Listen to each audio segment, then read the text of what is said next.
Daily. Taste the Daily.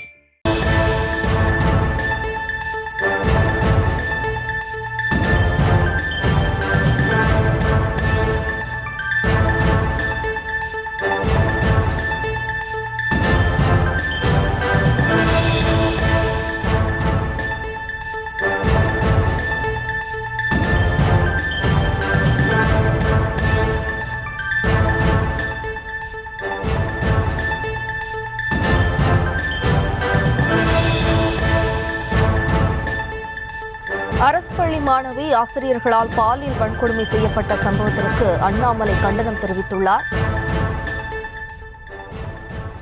கூடுதல் விவரங்களோடு இணைகிறார் நமது செய்தியாளர் லதா. வணக்கம் லதா. அண்ணாமலை தற்போது குழந்தை பாலியல் வன்கொடுமை சம்பவத்திற்கு கண்டனம் தெரிவித்துள்ளார். இது தொடர்பான மேலும் விவரம். வணக்கம். பாஜக மாநில தலைவர் அண்ணாமலை திமுக அரசை கண்டித்து பதிவு ஒன்றை வெளியிட்டிருக்கிறார். அவர் வெளியிட்டிருக்கக்கூடிய பதிவில் கிருஷ்ணகிரி மாவட்டம் போத்தமல்லி பகுதியில் 13 வயது அரசு பள்ளி சிறுமி பள்ளி ஆசிரியர்களால் பாலியல் வன்கொடுமைக்கு உள்ளாக்கப்பட்டிருக்கும் செய்தி மிகுந்த அதிர்ச்சி அளிக்கிறது என்றும், ஆசிரியர்களே மாணவிகளை பாலியல் வன்கொடுமை செய்திருப்பது ஒரு சமூகமாக நாம் மிகப்பெரிய அளவில் தோல்வியடைந்திருக்கிறோம் என்பதை காட்டுகிறது. இது மிகவும் வருத்தத்திற்குரியது என்றும் குறிப்பிட்டிருக்கிறார்.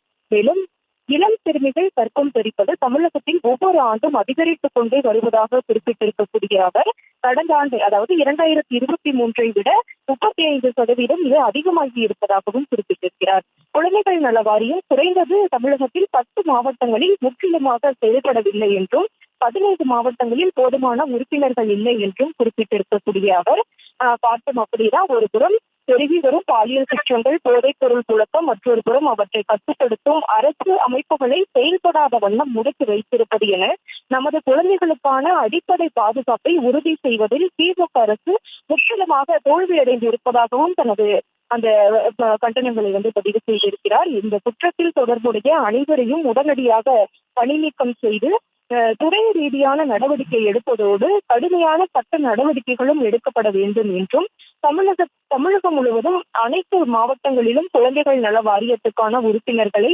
நியமிக்க வேண்டும் என்றும், பள்ளிகளில் பெண் குழந்தைகளுக்கான விழிப்புணர்வு அமைப்புகளை உருவாக்க வேண்டும் என்றும் திமுக அரசை வலியுறுத்துவதாக அந்த பதிவில் அண்ணாமலை தெரிவித்திருக்கிறார்.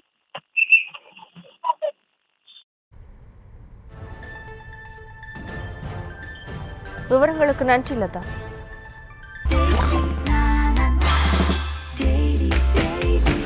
Taste the Daily. Taste the Daily.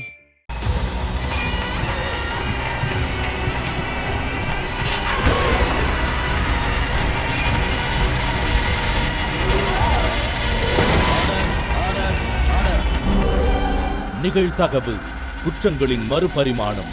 நாள்தோறும் இரவு 10 மணிக்கு இணைந்திருங்கள் நமது நியூஸ் தமிழ் தொலைக்காட்சியோடு.